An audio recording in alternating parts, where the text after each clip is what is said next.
So let us call to order the February 26, 2013 meeting of the Santa Barbara City Council Finance Committee.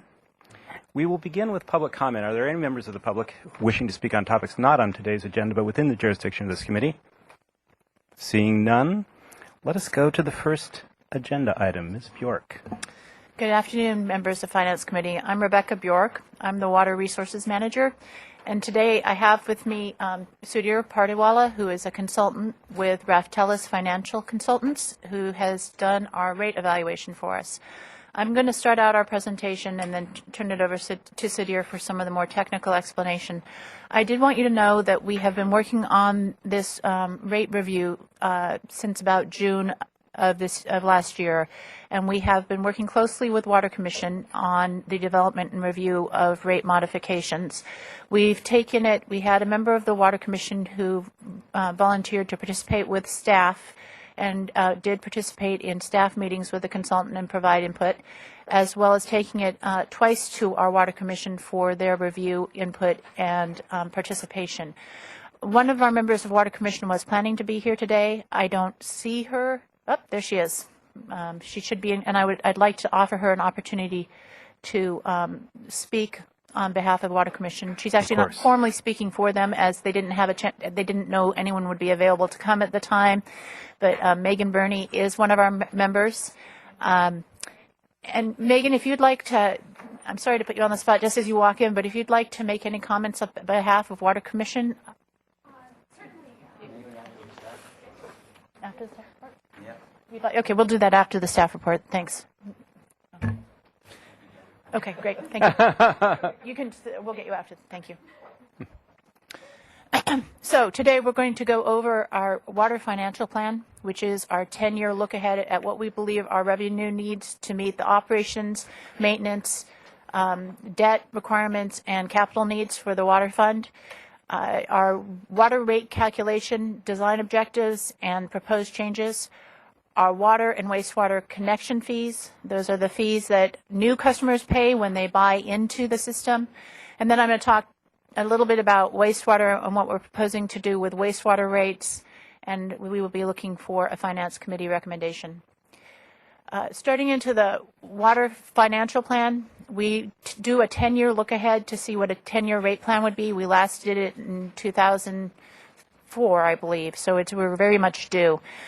The key assumptions in looking at the 10-year financial plan are that there will be an inflation rate of approximately 3% per year, that our growth assumptions in terms of new customers and new demand were made consistent with the general plan. We have developed a plan for our capital program that we believe meets critical system needs. 10 years is a long way out to do capital planning, so by the time we get to the end of the financial plan, it's not as clear as what we're doing the first couple of years, but we've done our best to try and look at least level of effort and what we believe we'll need. We do expect to have decreasing sales, and we're expecting about 1% total demand reduction per year. So not only are we looking at needing increasing revenue, we need it with less sales. So that puts additional rate pressure on the water sales. And we are anticipating an average of 1.8% return on investment for invested money. So those were the basic assumptions of looking at what the revenue needs would be for the water fund. Using those, the rate adjustments that are being recommended, Raftelis did this evaluation for us, are 3% at the beginning, creeping up to 4% by 2022. Again, this is a 10-year plan. We would expect to come back to you hopefully in 5 years or so with a review of it, especially as we have a better understanding of what our new capital is.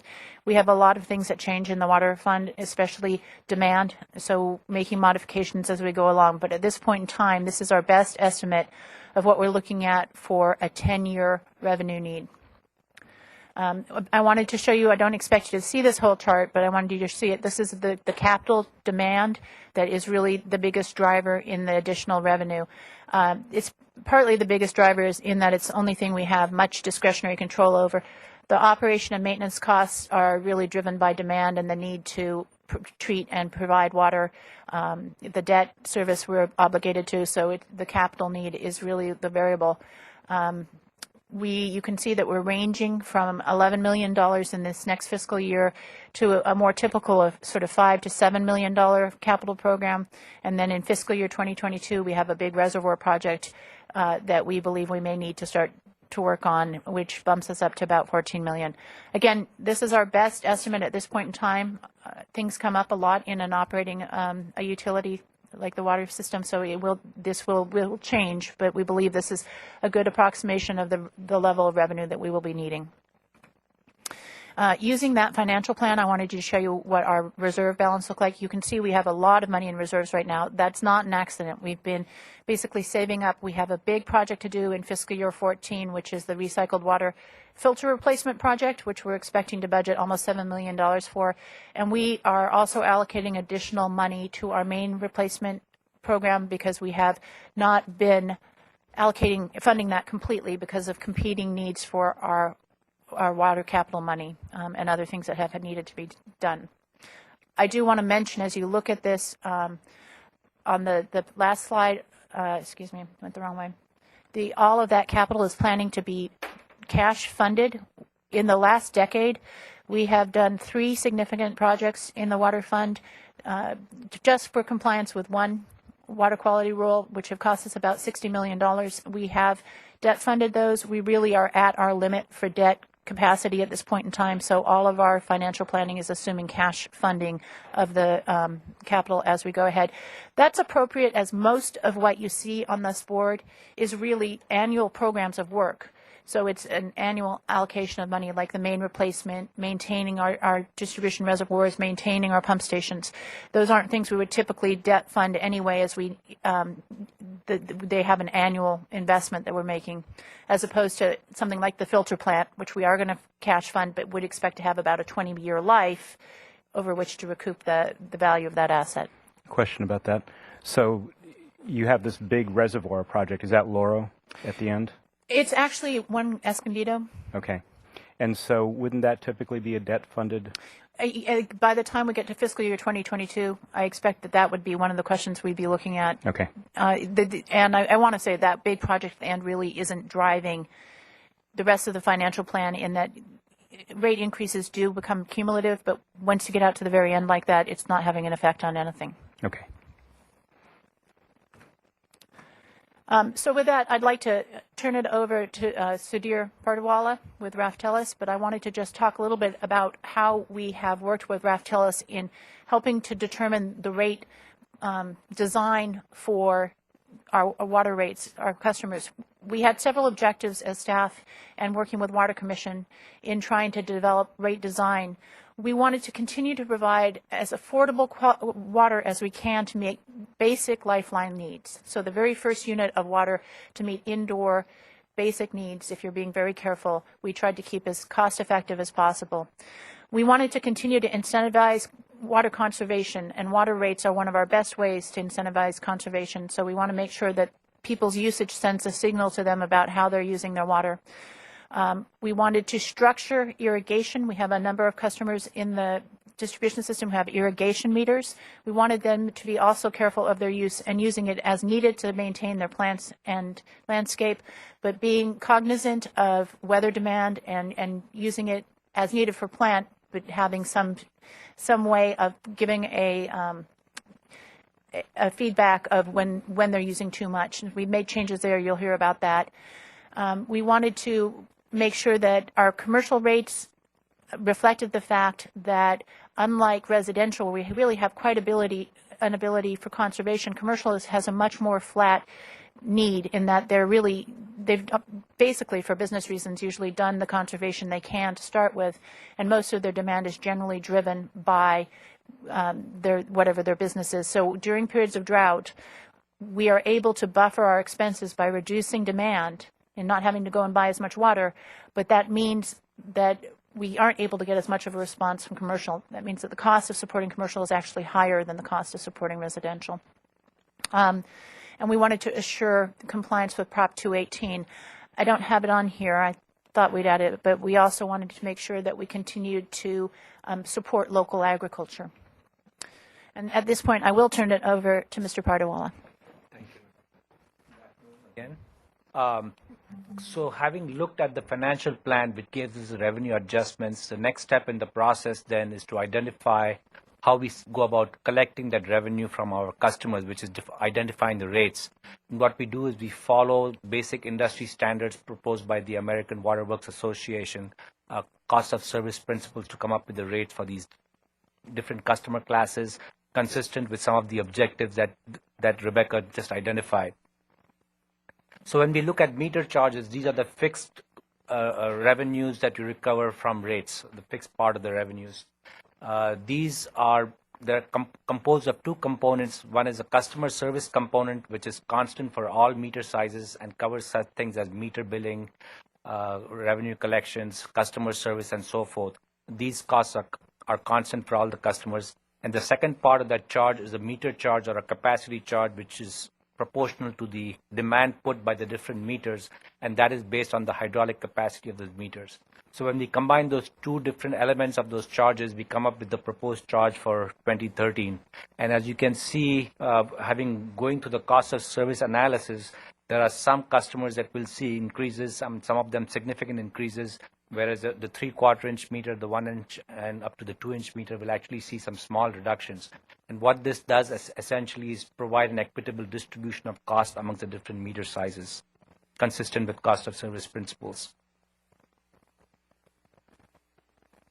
No problem, I'll take it. So then once we have identified the revenues that we need to recover from the fixed charges, which are the meter charges, the next step is to determine the variable rates. How do we go about defining the variable rates?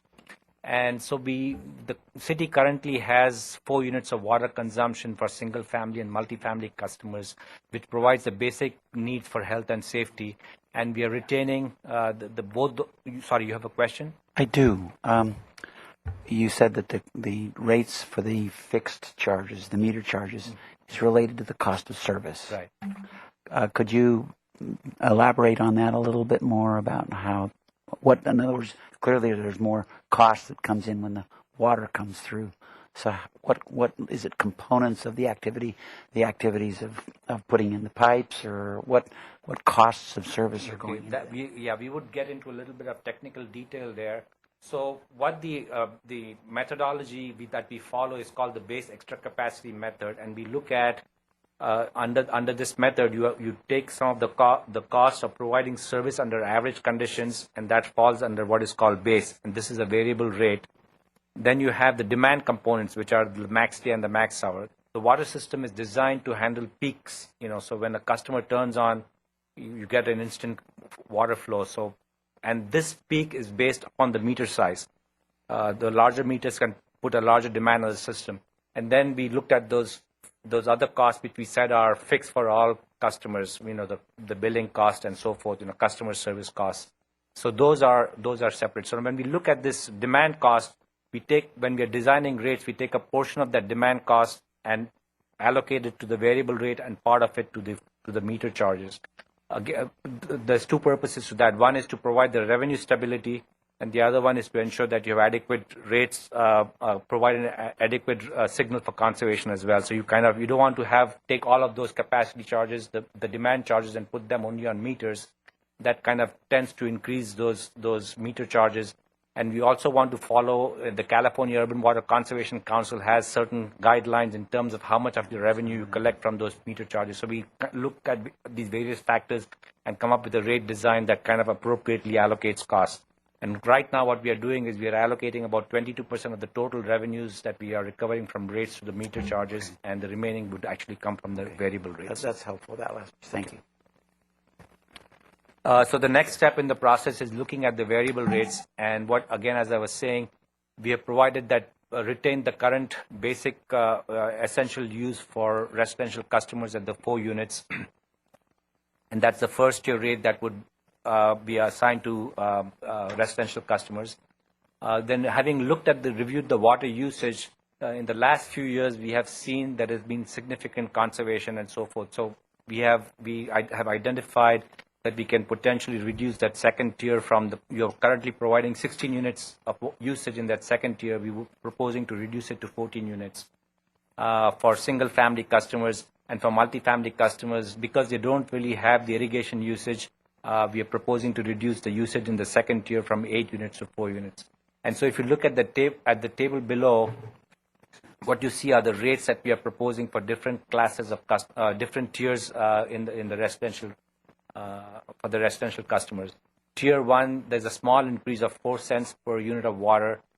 Tier 2 will actually see a reduction, and Tier 3 will see a significant increase. Again, that is considered non-discretion or non-essential usage, more discretionary, and so we are trying to pass on that stronger signal for conservation. Now, these rates were basically determined by looking at the various sources of water that you have. So we assigned the lowest cost water available to that first tier, and then there are some elements of the next few sources of water. We have about 4 or 5 different sources of water. So we look at each of those sources of water and assign to the different customers and to the different tiers. And this is how we came up with the different rates for these different classes. We did want to make sure that we have a significant differential between Tier 2 and Tier 3 so that you are sending that signal for conservation. Sure. I have a question, and I probably should know this, but I'll ask it. So for multifamily residents, I understand if it's a condo, then each individual unit has its own water bill. Right. But if it's an apartment complex with a common landlord, is it under 1 meter or is it individual meters? How do you calculate that? It's based on the number of dwelling apartments. So if you have 10 apartments, then they would get 40 units in the first year, and then the next 4 units. So again, another 40 units in the second tier, and anything over the 80 units would fall in the third tier. Then. So it's a cumulative. Right, it's cumulative. For whether it's a condo or an apartment complex? Right, that's right. It's Okay. per dwelling No. unit. No, I'm sorry. It depends on when it was built, basically. Okay. For newer buildings, they all have their own meters, but where they have a shared meter, then it's based on the number of dwelling units. Got it. Okay, thank you. Mr. Chair, to follow Yes, up on that. Mr. White. So what portion of apartments, can you specify how many apartments have collective meters and how many have individual meters in ballpark numbers? I would need to ask my technical staff, Teresa Lancy, who's our water resources specialist, if she has that information. I'm not sure we have that. Do you have it in just general terms, Teresa? Well, in general, the meter ordinance was implemented in the early 90s, but I would say the number. Yeah.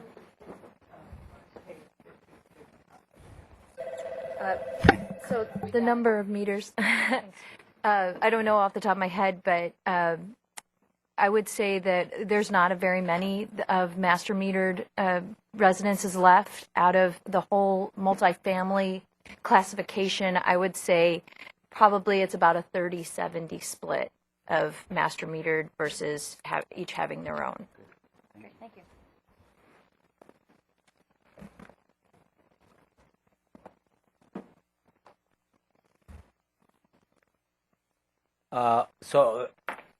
We have identified the rates for residential customers, single family and multifamily. So here are the tiers, basically first 4 units, the next 14 and for single family, and then everything else over 18 units would fall in the third tier. Similarly for multifamily, the first 4 units at the lowest rate, the next 4 units at the second rate, and then anything over 8 units falls under the third tier. Then we specifically looked at the commercial industrial customers. As we identified earlier, there are some considerations that we have to take in terms of the water, especially during drought situations and so forth. And so we identified what those rates for the commercial industrial customers are. Commercial tier 1 they are allocated. That first tier basically takes into consideration the average usage from January to June, and then anything over that would fall in the second tier. So basically, it takes into consideration the demand factors that arise for the usage that falls outside of that average usage. That would be the additional usage, and that would be charged at the higher rate. A question about that. So what you're saying is that Tier 1 for the industrial users is keyed to each individual business's usage? Right. Okay, good. Right. Thank you. Yeah, each one would have a separate allocation Okay. based on their average usage during that base period of January to June.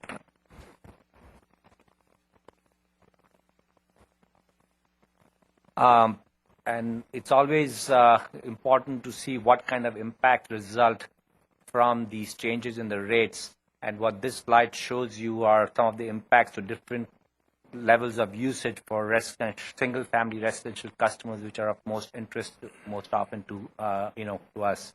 And so, as you can see, for customers, very low usage customers that use less or use 4 units a month, they would see an increase of 78 cents as displayed in the second last column there per month. The low usage customers using up to 8 units of water would see a small increase of 42 cents a month. And then a customer that is using 12 units would actually see an increase of only 6 cents a month. But as you get into, once you have exceeded that basic allowance that we have provided for, anything that is more discretionary would wind up seeing more impacts. And so when somebody that is using 32 units of water, which is above our basic allocation of that 18 units, would see a significant increase, $15, which represents an 8% compared to the average 3% revenue adjustment that we are looking at. And then a very high usage customer using a lot more water would see a much higher increase. And this chart then shows you the number of customers that actually fall within those different levels of usage. So for example, very low 0 to 4 units, that represents about 21% of the total bills that are issued on an average in the city. And the first three up, very low, low, and moderate usage, represents about 70% of the total usage, or 70% of the total bills in the city. So there are 30% of the customers that would actually see some significant increases to their water bills under the proposed rates.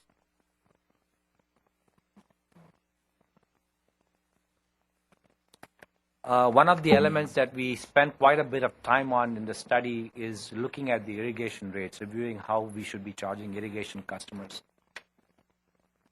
Currently, the city has fixed allocations for these irrigation customers, irrespective of what the weather looks like.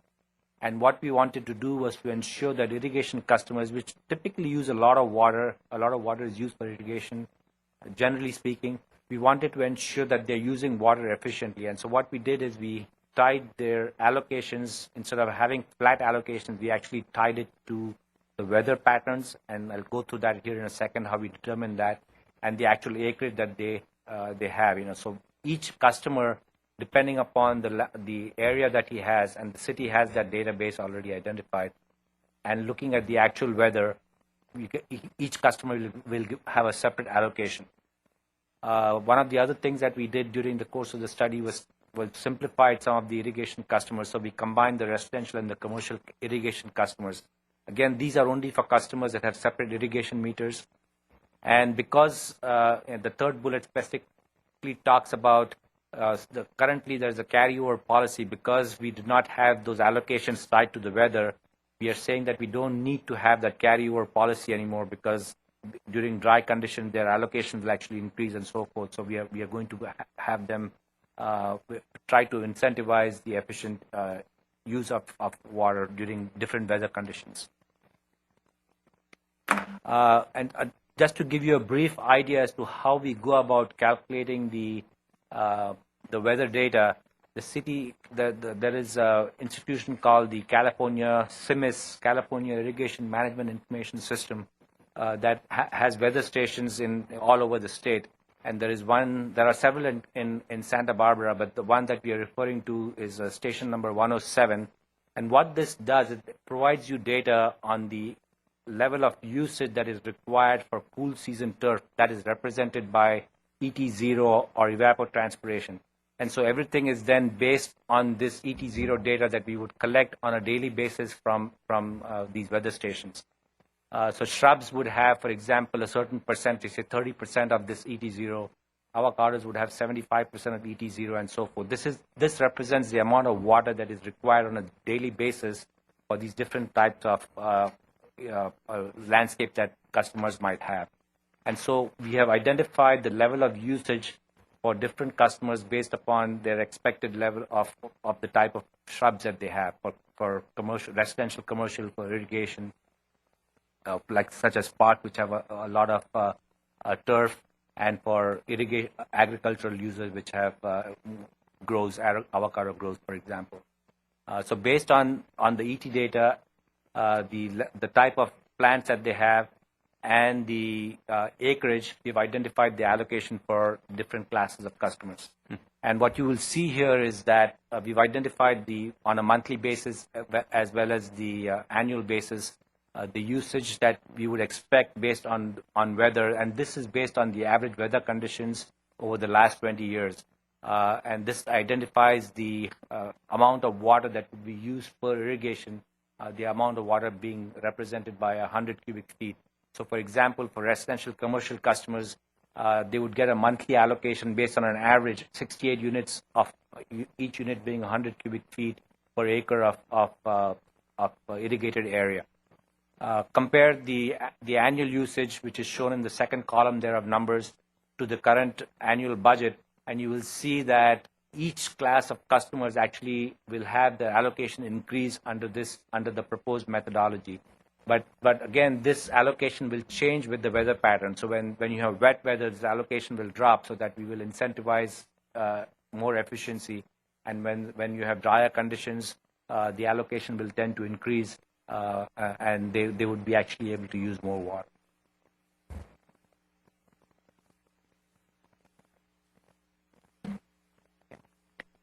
So the irrigation rates, again, we have looked at 3 different classes of customers. I'd like to point to the bottom one first, the agricultural customers, recognizing that this is the city wanted to ensure that you do continue to have ag usage and provide them water. What we have done is we have provided them the lowest cost source of water, and so their rates in that first year, if they use an efficient level of usage, they will actually see a very small increase of 6 cents from $1.45 to $1.51 per unit of water. Now, if they exceed that allocation that is provided to them, then those rates will increase significantly. So it goes from 151 all the way up to the third tier rate for residential customers, which is 662.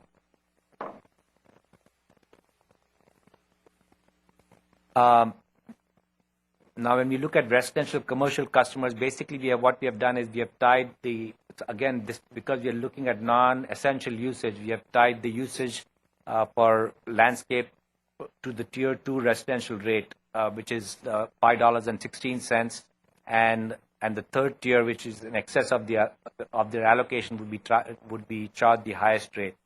For parks and schools, again, recognizing that they are a public use, we have used, again, the different sources of water cost to allocate to provide water at a reasonable rate to those customers, as long as they're using water within their allocation, and that rate would increase from $2.47 to $2.70, increase of slightly less than 10%.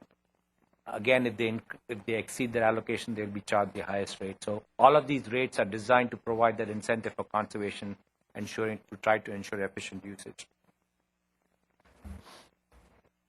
Oh, and the recycled water rate is the current policy of the city is to charge 80% of the basic rate, which is a tier 1 rate, and we have retained that policy, and that rate would increase from $1.98 to $2.16. And then outside city customers, the city currently has a policy of charging those customers at 130% of the inside city rates, and we actually went through an analysis that I'll talk about, and we are recommending that we stay with that policy. So what we did when we reviewed the outside city customers, you do have 11% of your customers are outside the city, but they do have a significant amount of infrastructure that is dedicated to providing service to those customers. And so we actually looked at, identified what this infrastructure is and how much it costs to maintain this infrastructure, and identified those costs to come up with this 130%. What we actually came up with is a slightly higher number than 130%, but given the fact that some of these are estimates and so forth, we decided to retain the existing differential. We do have one customer that is which is surrounded by the city, which is the Earl Warren Showgrounds. And because it does not use any additional facilities, this one individual customer, actually, even though it's not part of the city, we are recommending that it stay with the same rates as the city rates, because it does not really use any of the infrastructure that we talked about in terms of the other classes of customers that are outside the city. Another element of the study was to identify the fire line charges, and these are charges that customers, private customers, basically to provide private fire service. We have public fire hydrants and we have private fire services, and we've looked at the overall cost of providing the fire service and allocated those costs between public and private. And based on those allocations, what we have done is identified the cost to serve different meter sizes, proportional again to the demand that they would put on the fire service system. As you can see, most customers will see some increases. The 1.5 inch and the 2 inch meters will actually see small reductions in their fire service charges. Again, consistent with cost of service principles, we are trying to increase the equity that is to make sure that those costs are fairly allocated amongst the different fire services in the city. Mr. White. So this is a fixed meter charge for private fire hydrants. Right, that's right. The city does have those. We already have that charge in place right now, but we are, as you can see on the 10-inch line, for example, we are charging a very small fee. A 10-inch line can impose a significant demand on the system, and so we were trying to make sure that they pay the fair share of the cost. We currently don't have a 12-inch fire service line, but just as in case you have something in the future, we've identified what that cost would be as well. Thank you. Can someone change their meter size to a private hydrant? So if they have a 10-inch one now and they see that new rate and they want to go down to a 6 or something, and it makes sense, or is it all depending on where they are and what the fire risk They could is? potentially, if they think that they don't need that fire service line, they could install a smaller line. Again, there is a significant cost associated with changing those as well, so you'd have to consider both those factors before So they'd somebody... have to pay for the capital cost Right. in terms of changing that. right, line. it would Okay. have to be their cost, right. Okay, the next element of the study was to review connection fees. And connection fees are basically fees that are charged to new customers to ensure that they are paying their fair share for the system that they are buying into, essentially, or the facilities that they would need to provide service to them. In our case, we are recommending that we use a buy-in fee, which means that we are looking at the existing infrastructure. You do have capacity in your existing infrastructure to provide service to new customers, so we are not looking at adding any additional facilities to provide service to these customers. So what we are doing here is looking at the cost of the existing infrastructure, and the new customers will be buying into the equity that the existing customers have invested in building this infrastructure. So the first line item there looks at the cost of the existing infrastructure, and what we're looking at is the replacement cost less depreciation. They would be buying into this infrastructure that is being maintained, and you're paying the replacement cost of this infrastructure. But it recognizes the fact that because these facilities have been used, we need to depreciate them.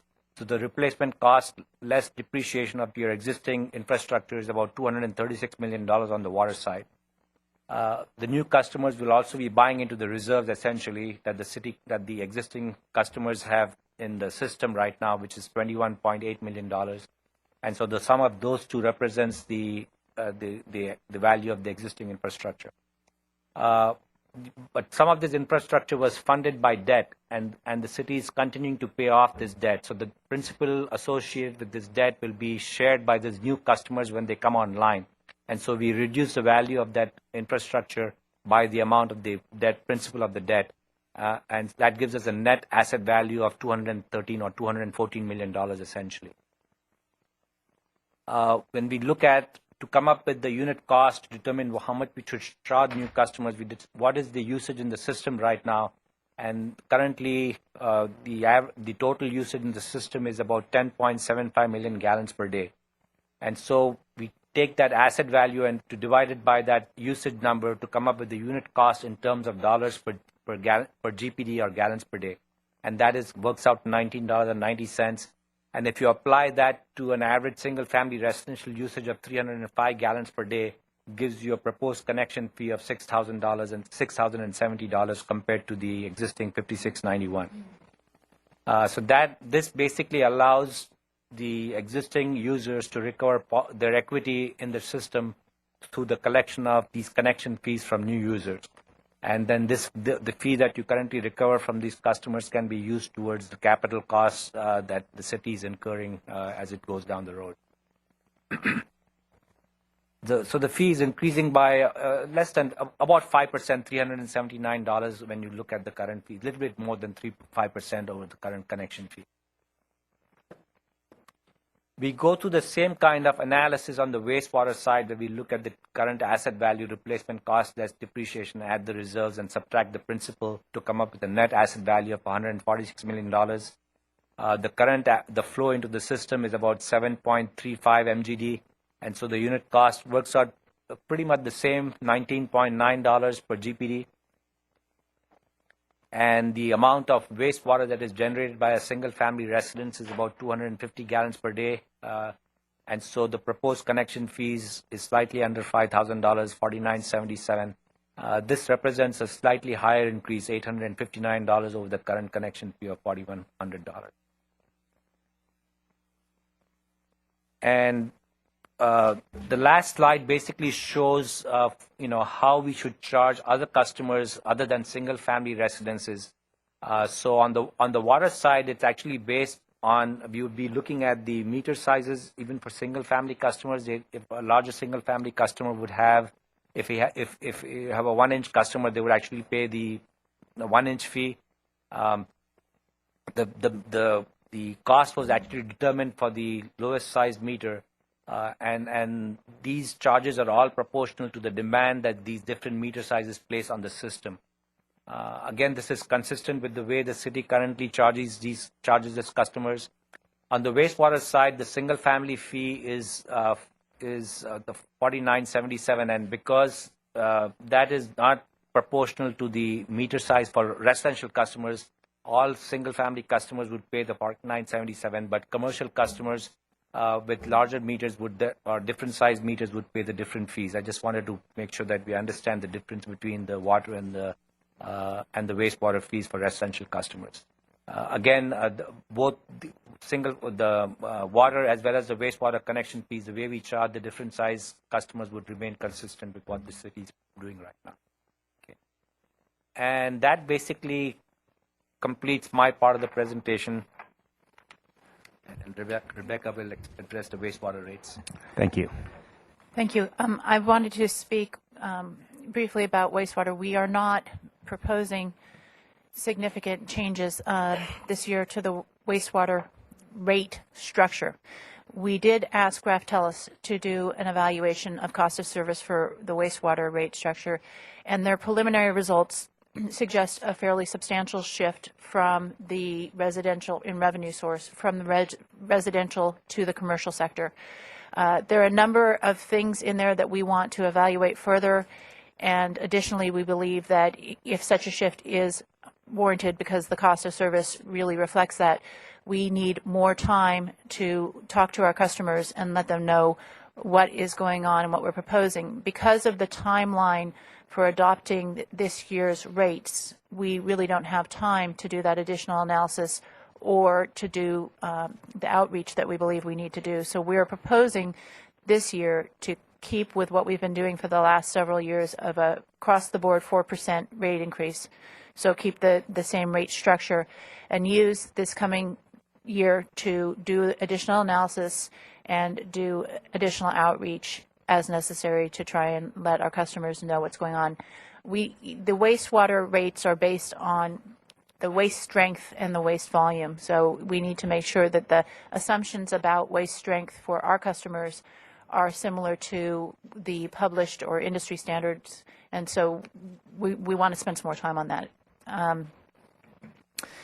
So we are not recommending significant changes there. I do expect questions, and we certainly hope to have time to talk about questions, but I did want to finish the presentation by letting you know where we are today, what we're asking this committee for, and also how we will go forward with making changes to water and wastewater rates. Today, we are asking the committee to recommend to Council the proposed changes to the water rate structure. Those will be heard at Council in 2 weeks, at which time we're asking Council to give us authorization to send out a Prop 218 rate notice, which would advise our customers of potential changes. Rates would not actually be changed or adopted until June. We are required to do a 45-day noticing, and in order to get that time, we need to start now. We are asking that the Finance Committee recommend to Council adoption of the 10-year financial plan, and we would present that for adoption at the Council meeting in 2 weeks. We are asking the Finance Committee to recommend the water and wastewater buy-in fees. However, those would not be adopted until June. And that we are asking the Finance Committee to provide recommendation to Council on the 4% across-the-board wastewater rate increase, which again would not be adopted until June. So I'd be happy to answer any questions. Thank you. Questions from committee members? Oh, yes, actually. We have our representative from the Water Commission here.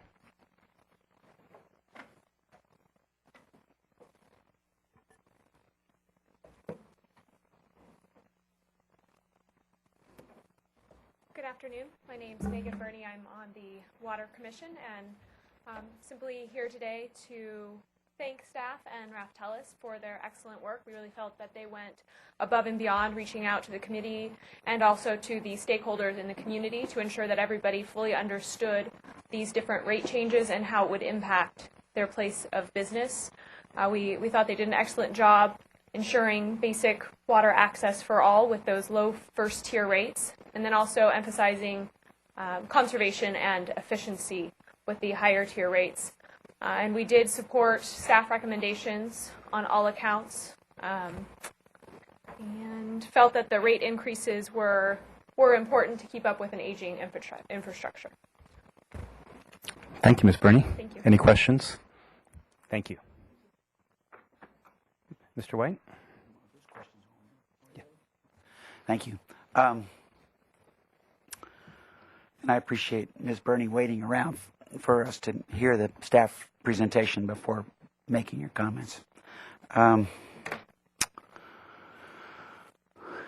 be able to read my comments, so I was reading part of WALA. I was trying to figure out what that meant. Okay. Okay. First of all, I'm sorry that Ms. Murillo isn't here because one of her areas of passion is with the steelhead and the steelhead trout and all of that. And I'm imagining that if water gets allocated to the steelhead, I'm imagining that would have an upward push on rates. And would that affect, so I'd appreciate your responding to that question of would an allocation of water, we'll use anyway, some allocation, significant, 5%, 10%, that kind of range. Would that have an influence on rates? And secondly, would that drive the rates at the bottom tiers? Would it increase those rates, or would it simply be the grand estates that would be hit with the extra charge? Maybe I just want to say one thing. I think Rebecca is probably in a better situation to handle the question. Basically, when water gets allocated for trout, for example, what it will do is it will reduce the total amount of water that you will be able to get from the state water project. And what that would do then is constrain the supplies. And so again, when we get into a drought mode, so to speak, and that would, because you're selling less water, then it has an upward impact on the rates. Councilmember White, without doing another complete cost of service, without knowing what reductions to supply there are, and without doing another cost of service analysis, we wouldn't be able to precisely answer your question. However, in the rate cost allocation that Mr. Pardawala explained, a substantial portion of the Tier 2 rates would need to move to a different supply. And so currently, our most significant supply is Kachuma. So if we have a significant reduction of Kachuma supply, and Kachuma is fairly affordable water, if we have a significant reduction in that, we will be moving more to less affordable water, State Water Project. Groundwater we use pretty much based on its availability, although it can be fairly expensive to treat. But I think that the biggest cost driver would be if there was enough of a reduction, and this would go for any of our supplies, if there was enough of a reduction in any of our supplies that we needed to develop a new supply, then I would expect costs to be very significant. Sure. As to your question about would it affect the baseline rate, just without having done analysis, without knowing what we're talking about, I think we could probably protect that baseline rate, but I think the Tier 2 rate would likely be affected. Okay, great. Thank you. Next, this is kind of in the same vein. Where the long-term water supply plan envisions Kachuma, a change of rates when Kachuma hits 100,000 acre feet. Do you have any? Was there any work done on what those rate changes would be in that event when that does occur? The long-term supply plan and the 100,000 acre feet storage goes to the issue of Kachuma being a multi-year supply. And we are currently in the second year after a spill at Kachuma.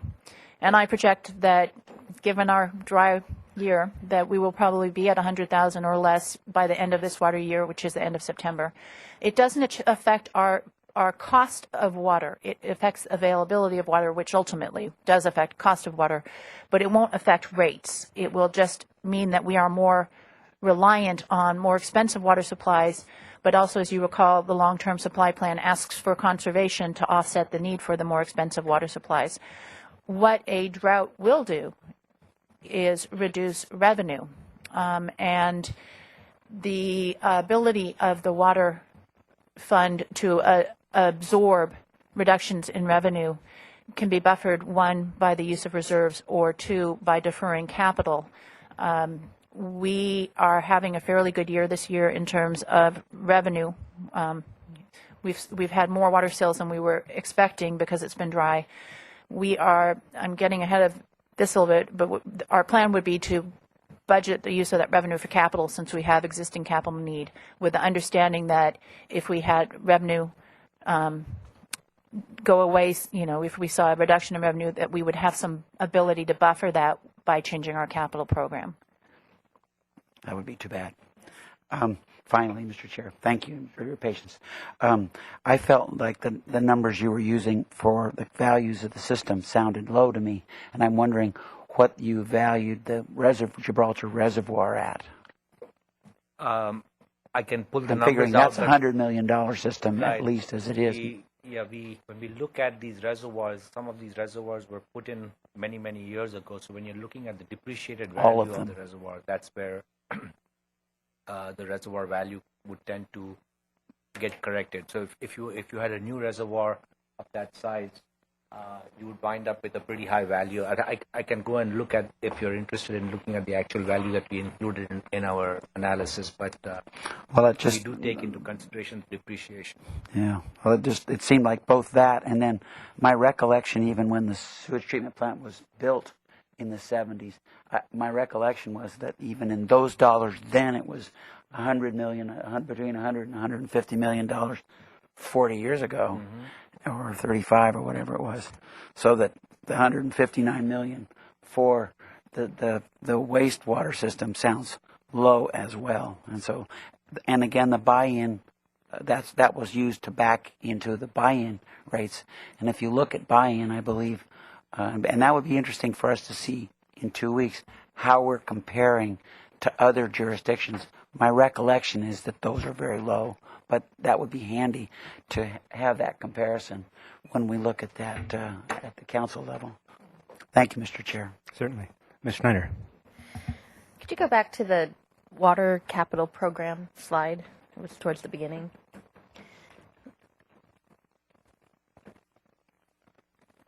Yeah. So on Gibraltar Dam and the siltation that's occurring there, that seems to be a long-term issue about water supply and the capacity of the reservoir. And that amount of money there doesn't seem like that's addressing that issue. Is that correct? Is that something that needs additional study? That could be a future capital need?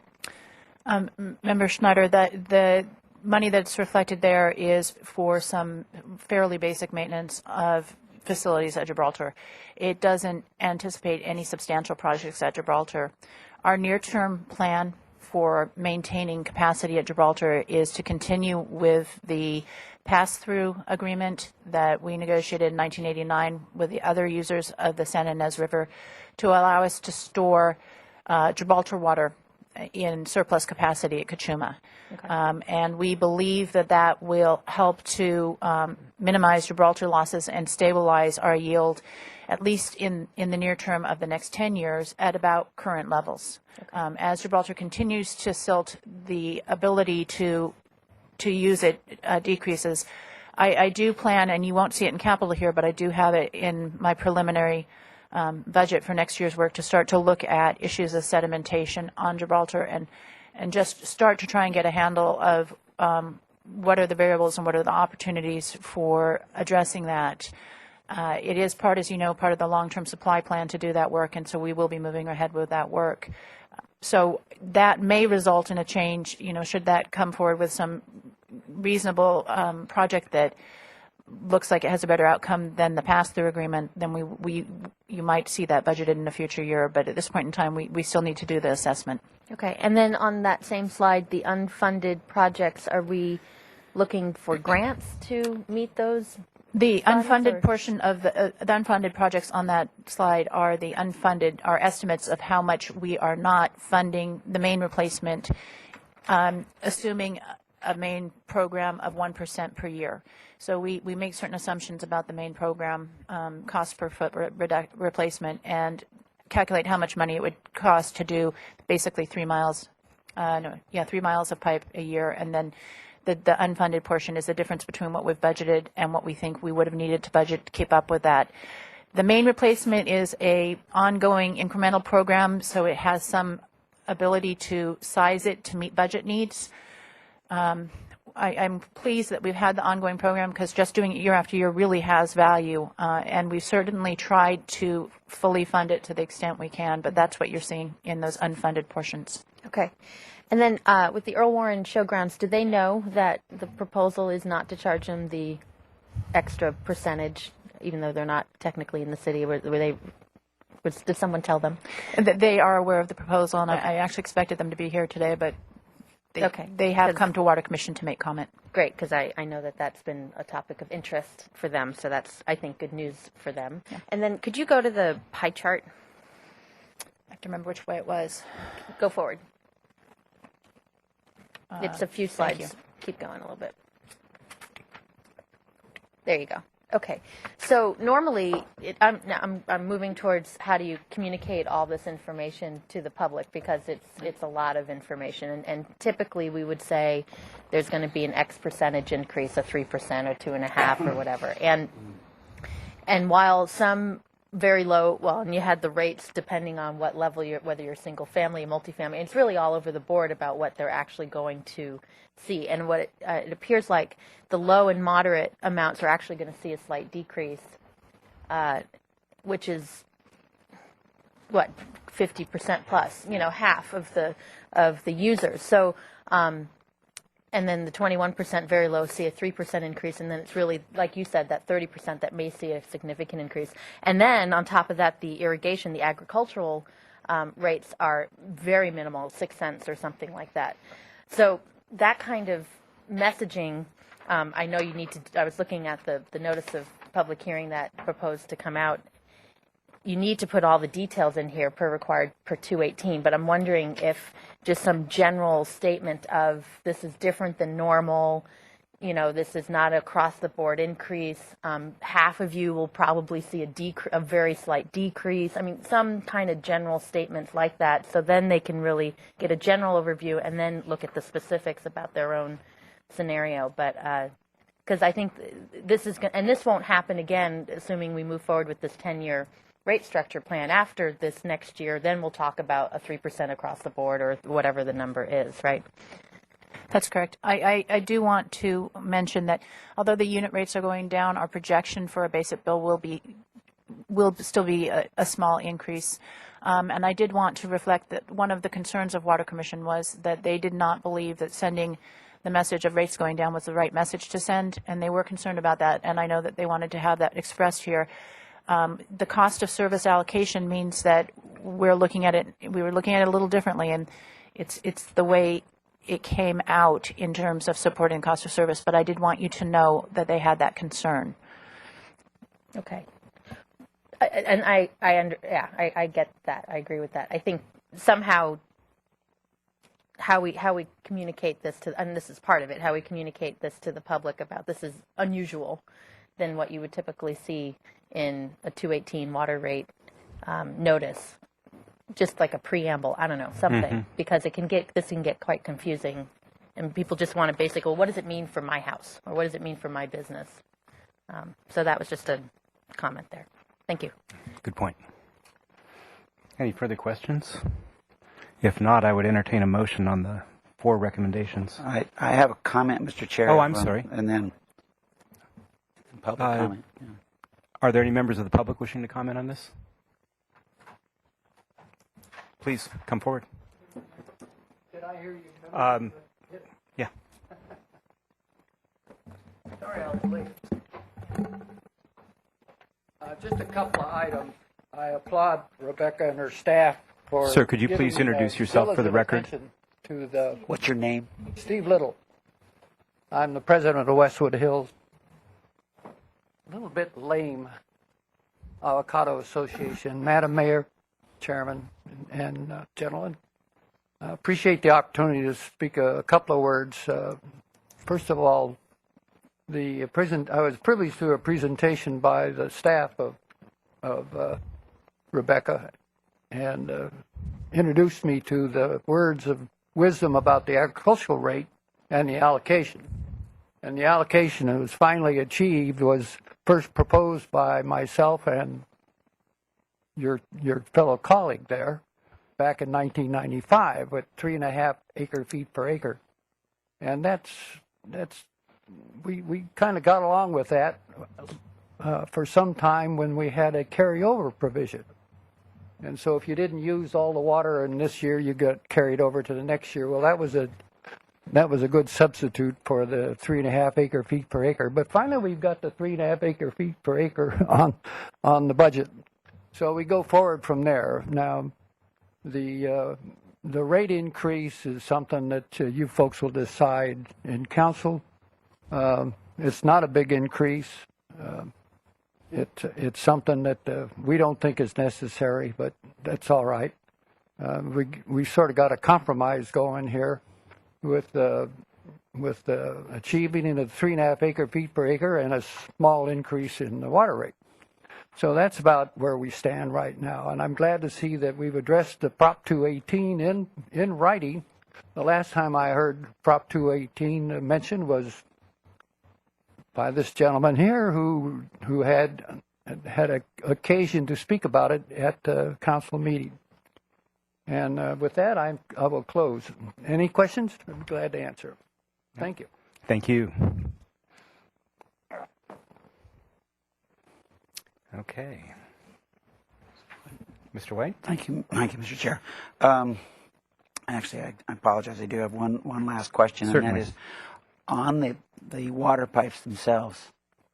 We've had now most of 30 years of replacement of the policy of replacing 1% a year, not having been reached a bunch of the time, but at least that's been the goal. Is there a change in the break? I mean, I don't know what the test is for effectiveness of the pipes. That is to say, are they holding up? And have the replacements that have occurred already, has that resulted in an improvement in our pipes from the standpoint of breaking or whatever the other dependability, utility criteria are? Councilmember White, when we started the main replacement, we were able to replace the worst of the worst, and so of course we saw a very quick reduction in number of pipe breaks per year. At council, I will have you an updated amount of how much we've done over that 30-year period, so that you'll have that information. I looked at it a few years ago. We managed to keep up more or less. Not quite, but pretty close. We have seen a stabilization of the number of breaks. We were, I think, and I'd have to look at this, but I think we're up over 200 breaks a year. We're down in the 60 range. It's strangely weather dependent. People think of pipes breaking and when it freezes. Just the change in temperature can affect the material that the pipes are made out of. There are some opportunities coming up, I hope, in the field, in that the techniques for extending pipe life in terms of doing pipe rehabilitation as opposed to replacement seem to be progressing. They're not here yet, but we continue to watch that. But the shorter, after the long answer to your question, is that we've stabilized, and we've been stabilized for a good number of years. So we are not seeing further reduction, but we also saw a substantial reduction from the initial starting point. And is that meeting whatever state and federal criteria for breaks? One of the things that we are trying to find out is sort of a benchmark for breaks. Right. And it is there isn't a standard for breaks. They are expensive and they do result in water loss, so both of those are concerned to us. But we are trying to find similar cities that are both geographically, age, and climatologically similar, so that we can try and get a sense of how we're operating. It's a little difficult to find the right people to benchmark yourself, but we're certainly keeping an eye on our own data and trying to make sure that we're managing that. Thank you. And the reason I raise that is that it has always concerned me when we're falling behind on those systems, and the fact that we're planning. It's like our streets, where we're planning on not meeting that objective again. And it's not by a lot, but it's by 10% going forward. We're gonna replace 0.9% per year instead of 10%. And I'm disappointed that we're not trying to at least hit the 1% going forward. Thank you, Mr. Chair. Did you want to make a motion? I would like to hear a motion from someone. Well, I would move that the Finance Committee forward to the Council the package as proposed today and recommend approval. Second. Very good. Any further discussion? All those in favor? Aye. Aye. Motion carries. Thank you very much, both of you. Meeting adjourned.